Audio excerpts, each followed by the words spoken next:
Nii, Josten, 25. Mulgi rattamaraton saab sel pühapäeval stardi. Sina kui tiitlikaitsja tuled oma tiitlit kaitsma, et räägi, kuidas vorm on? Vorm peaks päris hea olema, et siin nende kevadiste crosside ja Läti võistlustega on, ma arvan, vorm päris heaks timmitud. Eelmine aasta sul tegelikult õnnestus esimene kohalik maratoni võit kätte saada, et räägi, on selline nagu hea meel siiamaani hinges, et enam nagu vähemaga leppida ei saa? Hea meel on kindlasti, et olen pikka aega seda võitu püüdnud, et lõpuks vähemalt eelmine aasta tuli ära. Aga eesmärgid on jäänud samaks ja ütleks, et isegi eesmärgid on nii-öelda suuremad, et tahaks ka mujal nii-öelda rohkem saavutada.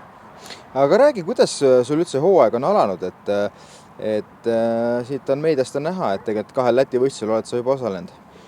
Jah, et hooaeg algaski põhimõtteliselt Eestis olümpiakrossidega. Need õnnestus kõik 4 etappi võita, kuigi ilmad olid kehvad ja väga konkurentsi seal ei olnud, aga oli hea ettevalmistus ees ootavateks võistlusteks. Ja Lätis samamoodi oli eelmine nädalavahetus oli maraton ja siis oli veel üks gravelisõit ka, et mõlemal olin küll teine, aga vorm peaks olema päris hea. No kui ikkagi poodiumid on juba näidata ette, siis ju tegelikult võib öelda, et see sportlik vorm on päris hea. Et räägi, kuidas sul nagu see motivatsiooni küsimus on, et leiad sa kergesti motivatsiooni, et sõita veel või pead sa ennast natuke nagu pingutama nagu vägisi ka?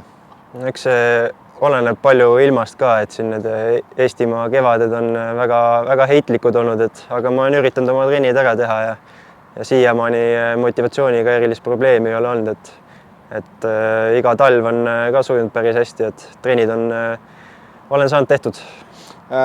Väike selline kõrvalepõige, et kui see saladus ei ole, Josten, mitu treeningtundi sa perioodil näiteks teed talvel? Ütleme, palju sul näiteks detsembris oli või jaanuaris? Ma nii nagu otseselt ei oskagi öelda, aga ma ikka talvel teen keskmiselt 60–70 tundi trenni, et see on kõik töö kõrvalt. Töö on ka üpris füüsiline, et mul ongi pidev üke. Nii et kõik, kes tahavad sama kõvaks saada kui Josten, siis talvel tuleb teha kuskil 60–70 tundi trenni. Igal juhul jõudu jaksu ja loodame, et teine koduvõit on soolas. Ikka.